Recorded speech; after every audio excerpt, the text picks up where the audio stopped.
Picture this: you're sitting in a coffee shop, overhearing a conversation at the next table. A man with calloused hands and a quiet demeanor is telling someone about his military service. His voice carries the weight of someone who's seen things most people never will. But then, suddenly, someone storms over and starts shouting, "You're a fake. You never served. I'm calling the police." Within minutes, the accused man is handcuffed and charged with impersonating a Navy SEAL, a federal crime that could land him in prison for years. The entire coffee shop watches in stunned silence as he's led away, his head held high despite the humiliation. But here's the twist that will keep you on the edge of your seat. What if the man being arrested wasn't lying at all? What if the system designed to protect the honor of our military heroes was about to destroy one of their own? What if the truth was so classified, so buried in bureaucratic red tape, that proving innocence would require a miracle? This isn't just another story about stolen valor. This is the heart-pounding true account of Marcus Thompson, a man whose life was turned upside down by an accusation that threatened everything he'd worked for. It's a story that will make you question everything you think you know about justice, honor, and the price of serving your country in the shadows. The truth, as they say, is stranger than fiction. And, in Marcus's case, the truth was classified at the highest levels of government, locked away where even he couldn't reach it to save himself. Marcus Thompson never expected his Tuesday morning coffee run to change his life forever. At 42 years old, he had settled into a quiet routine in the small coastal town of Ocean View, California. His withered hands wrapped around the ceramic mug as steam rose from his black coffee, the same way he'd drunk it for over 20 years. The morning sun filtered through the coffee shop windows, casting long shadows across the worn wooden tables. He wasn't looking for attention when Sarah, the young barista, asked about the small trident pin on his jacket lapel. It was barely noticeable, faded from years of wear, but her curious eyes had spotted it during one of his regular visits over the past 6 months. "My grandfather had one of those," Sarah said, wiping down the counter nearby. "He was a Navy SEAL in Vietnam. Said it was the hardest thing he ever did." Marcus nodded quietly, taking a slow sip of his coffee. "It's not something you ever really leave behind," he replied, his voice carrying the measured tone of someone who chose his words carefully. He hadn't meant for anyone else to overhear, but the coffee shop's acoustics carried his words to nearby tables. That's when everything went sideways. A man at the corner table, dressed in a perfectly pressed polo shirt with Navy veteran emblazoned across the chest, suddenly stood up. His face was flushed red with anger, and his hands were clenched into fists at his sides. "Excuse me," the man said loudly, his voice cutting through the peaceful morning atmosphere. "Did you just claim to be a Navy SEAL?" Marcus looked up, surprised by the aggressive tone. "I didn't claim anything," he said calmly, setting his mug down carefully. "I heard you talking about that pin, acting like you earned it," the man continued, his voice rising. Other customers began to turn and watch the confrontation unfold. "I'm retired Navy, and I know stolen valor when I see it. You don't look like any SEAL I've ever met." The accusation hit Marcus like a physical blow. He remained seated, his hands steady on the table, but his jaw tightened almost imperceptibly. "I think there's been a misunderstanding," he said quietly. "No misunderstanding here, buddy," the man shot back, pulling out his cell phone. "I'm calling the police. People like you make me sick, pretending to be something you're not, disrespecting real heroes." Sarah, the barista, looked between the two men with growing concern. Other customers began whispering among themselves, some pulling out their own phones to record what was rapidly becoming a scene. "Sir, please," Marcus said, finally, standing up. At 6 feet tall with broad shoulders, he cut an imposing figure, but there was something in his posture that suggested controlled strength rather than aggression. "I never said I was anything other than what I am."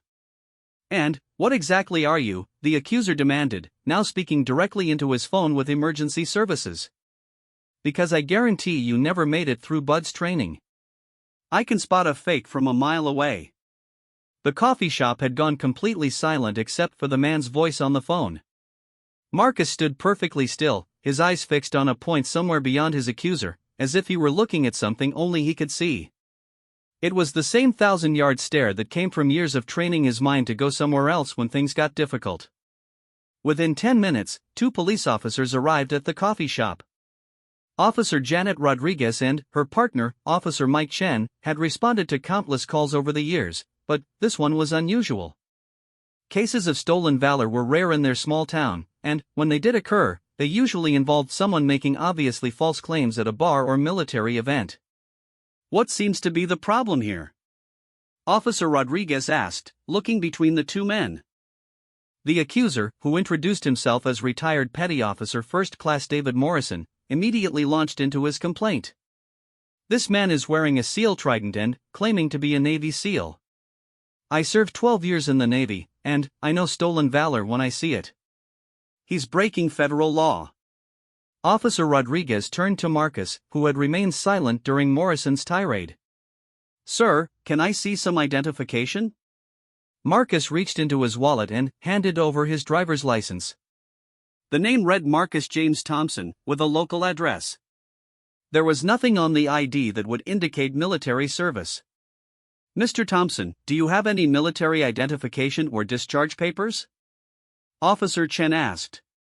For the first time since the confrontation began, Marcus hesitated. It was barely a pause, lasting only a second or two, but it was enough for Morrison to pounce. See? He can't produce any proof because he's a fake, Morrison declared triumphantly. Marcus looked directly at Officer Rodriguez. I served, but my documentation is complicated. I can't produce standard discharge papers. What do you mean by complicated? She asked, genuinely curious. I mean that my service record is classified in ways that make it difficult to verify through normal channels, Marcus replied carefully. Morrison let out a harsh laugh. Oh, that's rich. Let me guess, you were some kind of secret agent? Black Ops?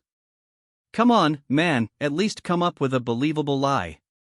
The situation was spiraling out of control, and Marcus knew it. Every word he said seemed to make things worse, but he was trapped between telling the truth and protecting information that wasn't his to share. He had spent years learning to live with secrets, but he had never imagined those same secrets would one day be used against him like this. Officer Rodriguez had seen her share of false stolen valor claims, and she had also encountered her share of legitimate cases. What struck her about Marcus was his demeanor. He wasn't defensive or angry like most people would be when falsely accused.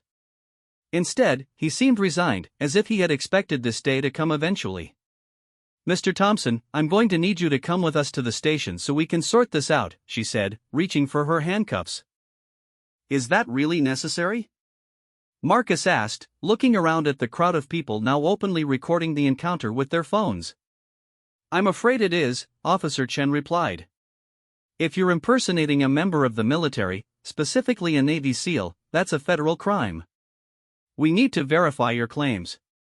As the handcuffs clicked around his wrists, Marcus felt the weight of 20 years of careful living crashing down around him.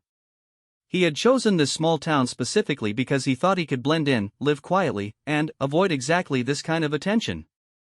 He had worked construction jobs, kept to himself, and never talked about his past unless directly asked. The coffee shop erupted in murmurs and whispers as he was led outside to the police car. Sarah, the barista who had innocently started the conversation, watched through the window with tears in her eyes, feeling somehow responsible for what had unfolded. Morrison followed them outside, his chest puffed out with righteous indignation. I hope they throw the book at you, he called out as Marcus was placed in the back of the patrol car. People like you are scum. During the ride to the station, Marcus stared out the window at the town he had grown to love. The familiar streets and buildings passed by in a blur as his mind raced through the limited options available to him. He could try to contact his former handler, but that line of communication had been cut years ago. He could try to reach out to other members of his old unit, but he didn't even know if they were still alive, let alone where they were. At the police station, he was processed like any other criminal suspect. His fingerprints were taken, his mugshot was photographed, and he was placed in a holding cell while the officers began their investigation. Detective Lisa Park was assigned to the case. She was known for her thorough investigations and her ability to see through lies, which made her the perfect choice for what appeared to be a straightforward case of stolen valor. Her first step was to run Marcus's information through the Department of Defense database to check for any record of military service. What she found surprised her. There was a record for Marcus James Thompson, but it was heavily redacted. Most of his service dates were blacked out, his unit assignments were classified, and his discharge information was marked as administrative review required. Detective Park had been investigating military-related cases for over a decade, and she had never seen a record quite like this. Usually, stolen valor cases involved people with no military record at all, or people who had served in non-combat roles but claimed to be elite special forces. This was different. She decided to dig deeper, reaching out to contacts at the Naval Special Warfare Command. The response she received was both frustrating and intriguing. They confirmed that Marcus Thompson had indeed served in the Navy, but they could not provide details about his service without going through proper channels, which could take weeks or even months. Meanwhile, word of Marcus's arrest had spread throughout the small town. The video of his arrest at the coffee shop had been posted on social media and was being shared rapidly. Local news stations picked up the story, and, by evening, Marcus Thompson was the most talked about person in Ocean View. The narrative that emerged was damning. A drifter who had been living in their community for months had been caught impersonating a Navy SEAL, one of the most revered positions in the American military. The fact that he couldn't immediately prove his service only seemed to confirm his guilt in the eyes of many residents. Marcus spent his first night in jail listening to other inmates mock him for being a fake soldier. He had endured countless difficult nights during his military career, sleeping in hostile territory with the constant threat of enemy contact, but somehow this felt worse.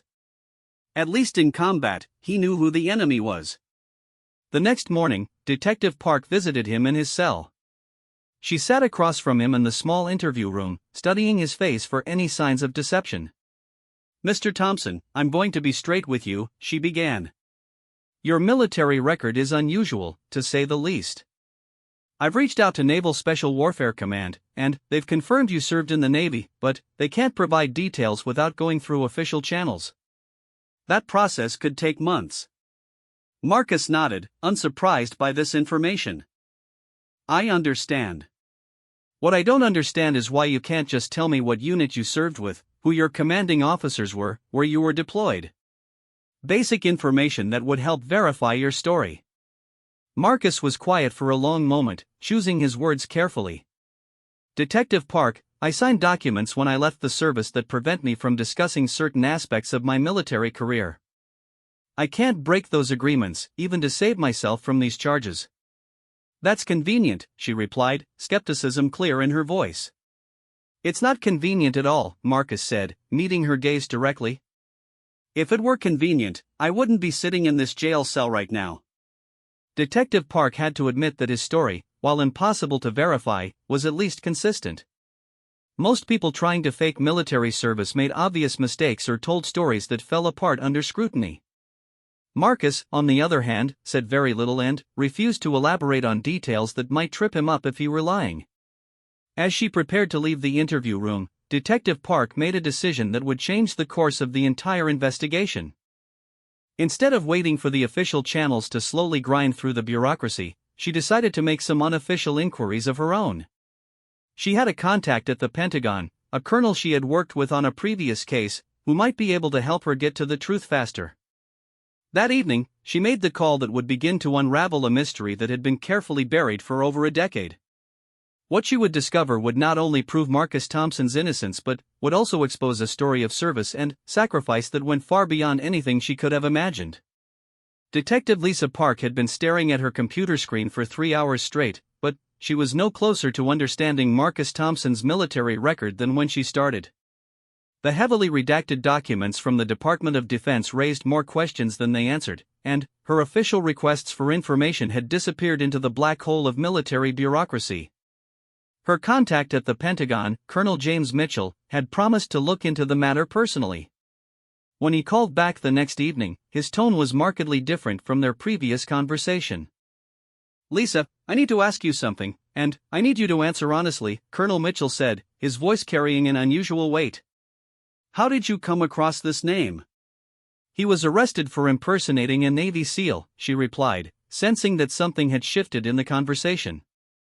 "Jim, what's going on? You sound different." There was a long pause before the colonel responded. "I can't discuss this over an unsecured line. Are you able to come to Washington today?" Detective Park felt her heart rate increase. In 15 years of law enforcement, she had never had a contact at the Pentagon ask her to fly across the country for what should have been a routine records check. "Jim, you're scaring me. Is this man dangerous? Should I be worried about officer safety?" "No, Lisa. He's not dangerous. But this case is much more complicated than you realize. Can you be here by tomorrow morning?" 8 hours later, Detective Park was sitting in a secure conference room deep inside the Pentagon, surrounded by people whose names she wasn't allowed to know and whose faces she was asked not to remember. Colonel Mitchell sat across from her, along with a stern-looking woman in civilian clothes who introduced herself only as Ms. Johnson from the agency. "Detective Park," Ms. Johnson began, opening a thick file folder, "what I'm about to tell you is classified at the highest levels. You'll need to sign some documents before we continue, and you'll need to understand that discussing any of this information with unauthorized personnel could result in serious federal charges." Lisa signed the papers without reading them. She had come too far to turn back now. Ms. Johnson opened the file and placed a photograph on the table. It showed Marcus Thompson, but he looked younger, fitter, and wore a military uniform she didn't recognize. The man in the photo had the same eyes as the man sitting in her jail cell, but everything else about him radiated intensity and purpose. "Marcus Thompson served in a unit that doesn't officially exist," Ms. Johnson continued. "For 8 years, he was part of an elite team that conducted operations in locations and circumstances that the United States government will never acknowledge. His unit had no official designation, no public records, and no traditional chain of command." Detective Park studied the photograph, trying to reconcile the confident warrior in the image with the quiet man she had interviewed. "What kind of operations?" she asked. Colonel Mitchell leaned forward. "The kind that prevent wars instead of fighting them. The kind that keep American civilians safe by eliminating threats before they can materialize. The kind that require men and women to sacrifice not just their lives, but their identities, their futures, and their very existence in the official record." Ms. Johnson placed another document on the table. It was a commendation letter, signed by officials whose names were blacked out, praising Marcus Thompson for extraordinary valor in the face of insurmountable odds and actions that prevented significant loss of American life. "This operation took place in Afghanistan in 2018, she explained. Marcus and his team spent 6 months infiltrating a terrorist cell that was planning a coordinated attack on American embassies across the Middle East. The intelligence they gathered allowed us to prevent attacks that would have killed hundreds of people." Detective Park felt overwhelmed by the magnitude of what she was hearing. If he's such a hero, why is his record classified? Why can't he prove his service? The answer came from Colonel Mitchell, and his voice carried the weight of someone who had made difficult decisions for his country. "Because the operation was technically illegal under international law. The team operated without official sanction in sovereign nations. If their identities were ever revealed, it would cause a diplomatic crisis that could destabilize the entire region. These men and women agreed to have their service records classified permanently in exchange for the knowledge that they had saved countless lives." Ms. Johnson placed a final document on the table. It was Marcus Thompson's actual service record, completely unredacted. The list of commendations, deployments, and operations was staggering. He had served not just as a Navy SEAL, but as part of an even more elite unit that recruited from the best Special Forces operators across all branches of the military. He was wounded 3 times in the line of duty, Ms. Johnson continued. The last time was severe enough that he was medically retired from active duty. He was given a new identity and relocated to a small town where he could live quietly for the rest of his life. Detective Park looked up from the documents, her mind reeling. A new identity? You mean Marcus Thompson isn't even his real name? It's the name he's lived under for the past 4 years, Colonel Mitchell replied. His original identity was so compromised by his work that continuing to use it would have put his life in danger. The government has an obligation to protect people who sacrifice everything for their country. The room fell silent as Detective Park absorbed the implications of what she had learned. Marcus Thompson wasn't just innocent of the charges against him, he was being punished for service that went far beyond what most people could imagine. "What happens now?" she asked. Ms. Johnson closed the file folder. "That depends on you, Detective. We can provide you with documentation that will clear him of the charges, but it will be limited. We can't reveal the full scope of his service, and he can never speak publicly about what he did." Detective Park thought about Marcus sitting in his jail cell, facing federal charges for a crime he didn't commit, unable to defend himself because the truth was locked away in classified files. "He doesn't deserve this," she said finally. "No, he doesn't," Colonel Mitchell agreed. "But, unfortunately, this is the price of the work he chose to do. We can clear his name legally, but we can't give him back his reputation in the community. We can't undo the damage to his quiet life." Back in Ocean View, the story of Marcus Thompson's arrest had taken on a life of its own. Local news stations had picked up the story, and it had begun spreading on social media. Veterans groups were calling for his prosecution, and residents were demanding answers about how someone they now viewed as a fraud had been living among them. David Morrison, the man who had initiated the confrontation at the coffee shop, had become something of a local celebrity. He gave interviews to anyone who would listen, describing himself as a patriot who had exposed a criminal. He talked about his own Navy service, conveniently omitting the fact that he had been discharged after only 2 years for disciplinary issues. Sarah, the barista whose innocent question had started the whole ordeal, had quit her job at the coffee shop. She couldn't bear the thought that her curiosity had destroyed someone's life. Every time she closed her eyes, she saw Marcus's face as he was led away in handcuffs, calm and dignified even in the face of public humiliation. The manager of the coffee shop, Tom Bradley, had known Marcus for months. Every Tuesday and Thursday morning, Marcus would come in, order the same black coffee, leave a generous tip, and sometimes help elderly customers carry their orders to their cars. Tom had never seen him act aggressively or make grandiose claims about his past. "Something doesn't add up," Tom told his wife that evening. "I've seen plenty of guys who lie about their military service. They're usually loud, always trying to get attention, always telling stories about their heroic actions. Marcus never talked about himself at all." Meanwhile, Detective Park was flying back to California with a sealed envelope containing documents that would clear Marcus of all charges. But she also carried the weight of knowing that clearing his name legally wouldn't repair the damage to his life. During the flight, she thought about the men and women like Marcus who had given up everything for their country, only to find themselves abandoned when they needed support the most. She thought about the sacrifices that went unrecognized and the heroes whose names would never be known. When she arrived at the police station, she found a crowd of protesters outside. Veterans groups had organized a demonstration demanding that Marcus be prosecuted to the fullest extent of the law. Signs reading "Prosecute Stolen Valor" and "Fake Heroes Deserve Prison" were being waved by angry crowds who had no idea they were protesting against a genuine American hero. Inside the station, Chief of Police Robert Hayes was fielding calls from reporters, federal prosecutors, and veterans organizations. The case had become a public relations nightmare for the small town's police department. "Detective Park, please tell me you have good news," Chief Hayes said as she entered his office. "I have complicated news," she replied, placing the sealed envelope on his desk. "Marcus Thompson is innocent of the charges against him. He is a legitimate military veteran with an exemplary service record." Chief Hayes opened the envelope and read the documents inside. His expression changed from relief to confusion to amazement as he absorbed the information. "My God," he said quietly. "This man is a hero, and we've been treating him like a criminal." Detective Park sat down across from him. "Chief, we need to handle this very carefully. Most of the information about his service is still classified. We can clear him of the charges, but we can't tell the public the whole truth about why he couldn't initially prove his service." Chief Hayes looked out his office window at the crowd of protesters. "How are we supposed to explain this to them? They want blood, and we're about to tell them they were wrong about everything." The answer to that question would prove to be more complicated than either of them could have imagined.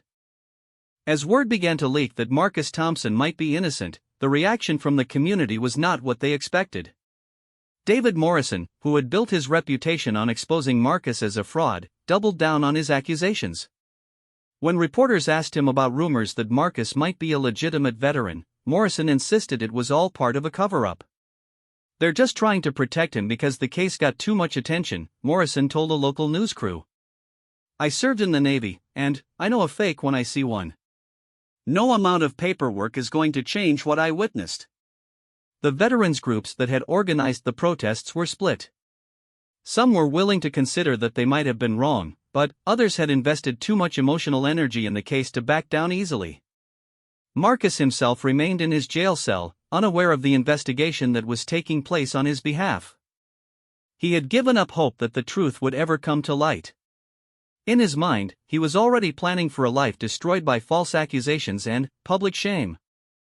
He spent his time reading books from the jail library and exercising in his small cell, maintaining the discipline that had been ingrained in him during years of military service. Other inmates had stopped mocking him after word spread that his case might be more complicated than it initially appeared. Late one evening, as Detective Park prepared to formally clear Marcus of all charges, she received an unexpected phone call. It was from someone who identified himself as Sergeant Major Williams, and he said he had information about Marcus Thompson that could help. "Detective, I served with Marcus in Afghanistan," the caller said. "I've been following the news about his case, and I need you to know that you're dealing with one of the finest men I've ever known." Detective Park grabbed a pen and paper. "Sergeant Major, I'd like to meet with you. Can you come to California?" "I'm already here," he replied. "I flew in this morning. There are 4 of us here, actually. Members of his old unit. We couldn't let this stand without speaking up." The next morning would bring revelations that would not only clear Marcus Thompson's name but would also shed light on a brotherhood of warriors whose service to their country had cost them everything, including the right to be recognized for their sacrifices. As Detective Park hung up the phone, she realized that the story she thought she understood was about to become much more complex. The arrival of Marcus's former teammates would change everything, but it would also raise new questions about how a grateful nation treats its most dedicated servants. The 4 men who walked into the Ocean View Police Department that Tuesday morning looked like they could have been businessmen, contractors, or retired athletes. But Detective Lisa Park recognized something in their bearing that she had learned to identify during her investigation into Marcus Thompson's case. These were warriors, and they had come to fight for one of their own. Sergeant Major Robert Williams was the first to speak. At 55, he carried himself with the quiet authority of someone who had led men in combat for over 3 decades. The 3 men with him introduced themselves simply as John, Mike, and Rodriguez, and Detective Park understood immediately that these were not their real names. "Detective Park," Sergeant Major Williams began, "we need to talk about Marcus Thompson. More importantly, we need to talk about the lies that have been spread about him." They gathered in the conference room where Detective Park had interviewed Marcus days earlier. The 4 men sat rigidly upright in their chairs, their hands folded on the table, and their eyes fixed on her with an intensity that was both respectful and unwavering. "Before we begin," she said, "I need to tell you that I've already been briefed by officials in Washington. I know about Marcus's classified service record." The man called John leaned forward slightly. "With respect, Detective, you know what they were authorized to tell you. You don't know the whole story." Over the next 2 hours, Detective Park heard accounts of heroism and sacrifice that went far beyond anything in the classified files she had read. The 4 men took turns describing operations where Marcus had saved their lives, missions where his quick thinking had prevented international incidents, and moments when his leadership had made the difference between success and catastrophe. "Afghanistan, 2017, Rodriguez said, his voice steady but his eyes distant. "We were trapped in a compound for 3 days. Hostile forces on all sides, no way to call for extraction, running low on ammunition. Marcus volunteered to go alone to establish contact with friendly forces. He crossed 15 miles of enemy territory, on foot, at night, carrying a wounded teammate on his back." Mike picked up the story. "When he reached the extraction point, he could have gotten out. could have sent help for the rest of us. Instead, he led the rescue team back into hostile territory to get us out personally. That's who Marcus Thompson is. Sergeant Major Williams placed a photograph on the table. It showed 5 men in combat gear, arms around each other's shoulders, smiling despite the exhaustion visible in their faces. Marcus was in the center, and Detective Park could see the same quiet strength in his younger face that she had noticed during their interview. We lost touch with each other after the unit was disbanded, Williams continued. Part of the agreement was that we would maintain no contact, live separate lives, disappear into civilian society.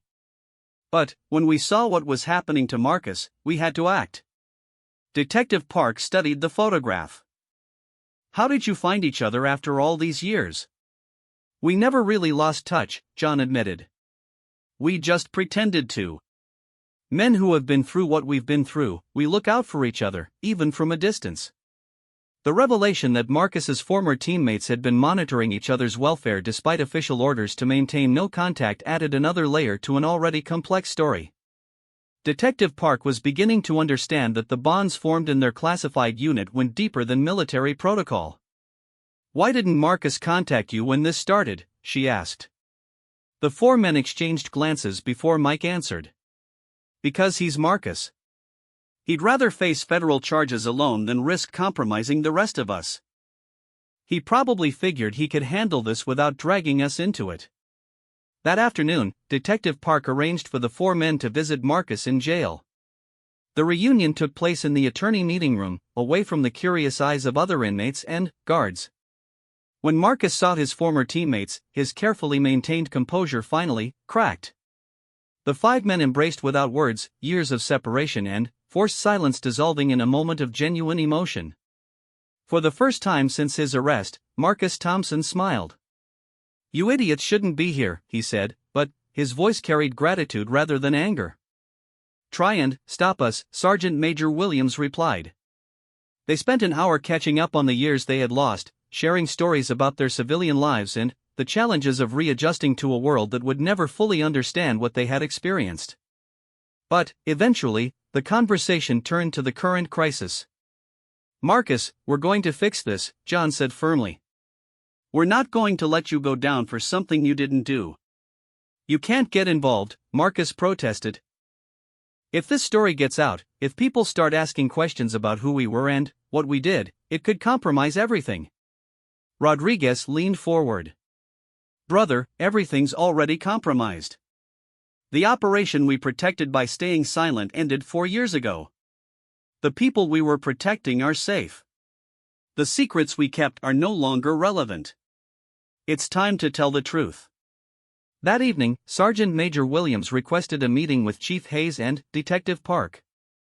He carried with him a folder containing documents that he claimed would provide the context needed to understand Marcus Thompson's true service record.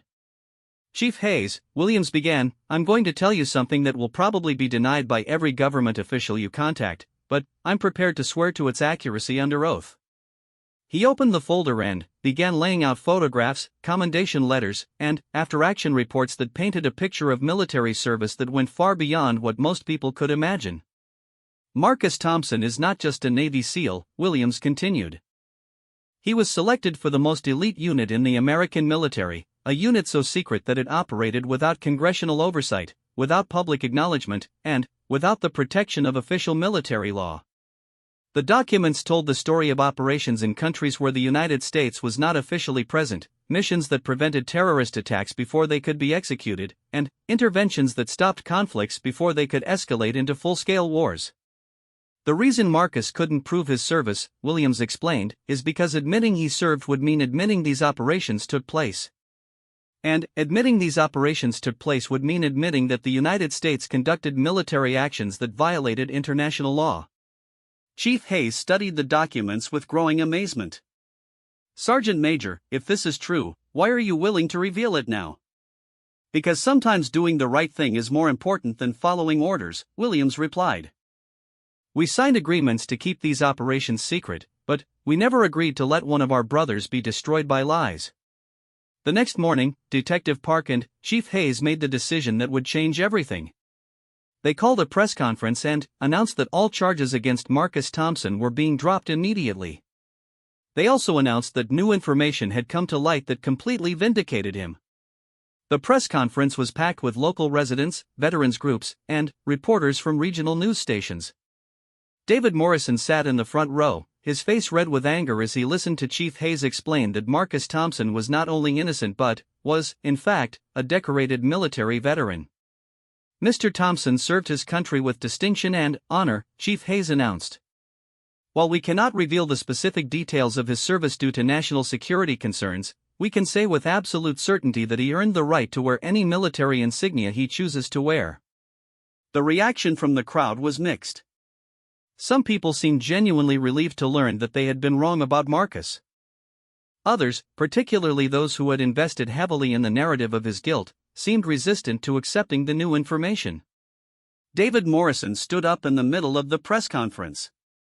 "This is all a cover-up," he shouted. "I know what I saw, and I know what I heard. This man is a fake, and no amount of paperwork is going to change that." Chief Hayes maintained his composure. "Mr. Morrison, I understand your skepticism, but I can assure you that the investigation was thorough and the evidence is conclusive." "What evidence?" Morrison demanded. "Show us the evidence." "The evidence is classified," Detective Park replied. "But I can tell you that it was reviewed by officials at the highest levels of the Department of Defense." After the press conference, Sergeant Major Williams and his 3 teammates held their own informal gathering with local reporters. They couldn't reveal operational details, but they could speak about Marcus Thompson as a person and as a soldier. "I've served with a lot of good men over the years," Williams told the assembled reporters. "But I've never served with anyone more dedicated to protecting American lives than Marcus Thompson. If there's anyone in this country who has earned the right to wear a SEAL trident, it's him."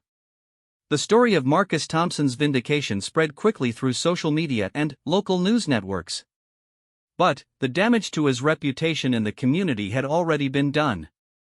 Many residents who had viewed him with suspicion and anger found it difficult to immediately shift their perception, regardless of the official vindication.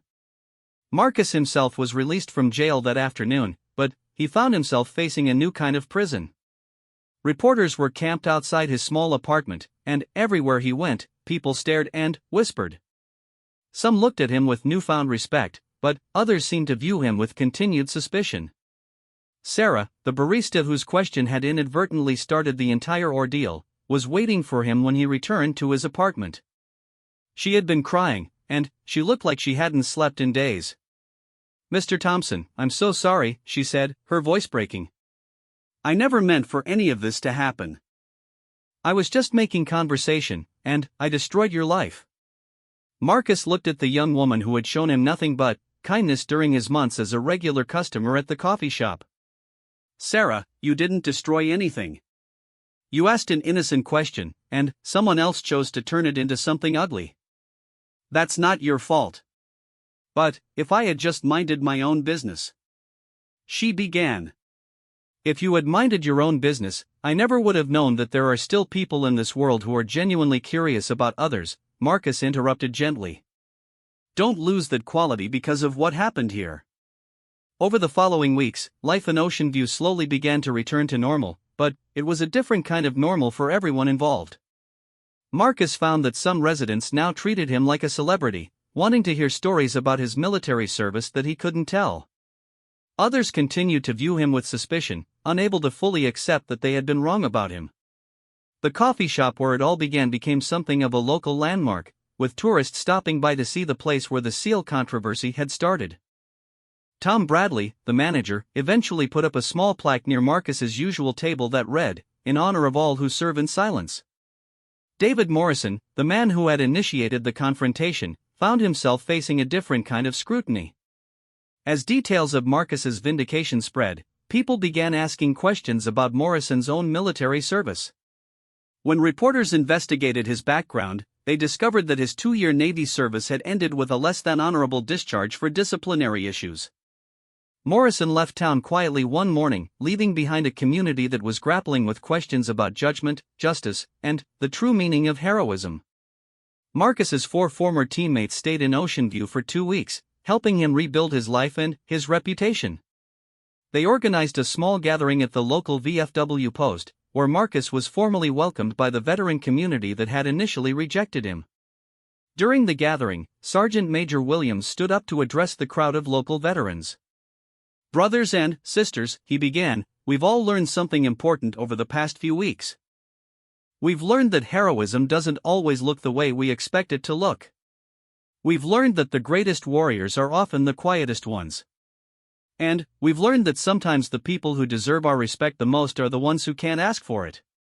He turned to Marcus, who was sitting quietly at a table in the back of the room. Marcus Thompson served his country in ways that most of us will never fully understand. He made sacrifices that went beyond anything most of us have been asked to make. And, when he was attacked and humiliated, he faced it with the same dignity and strength that he brought to every mission he ever completed. The room erupted in applause, and, for the first time since his ordeal began, Marcus Thompson felt like he might actually be able to find peace in the community he had chosen as his home. 6 months later, Marcus still lived quietly in Ocean View, still worked construction jobs, and still visited the coffee shop every Tuesday and Thursday morning. But, now, when people recognized him, they nodded with respect rather than staring with suspicion. Sarah had returned to work at the coffee shop, and she and Marcus had developed a genuine friendship. She never asked him about his military service again, but she often told him stories about her grandfather's experiences in Vietnam, and Marcus listened with the patience of someone who understood the importance of bearing witness to another person's story. The case of Marcus Thompson became a turning point for the small coastal community of Ocean View. It forced residents to confront their assumptions about heroism, their understanding of service, and their responsibility to seek truth rather than rushing to judgment. For Marcus himself, the ordeal had been both devastating and liberating. He had lost his anonymity and his quiet life, but he had gained something he hadn't realized he was missing: the knowledge that there were still people in the world willing to fight for truth and justice, even when it was difficult.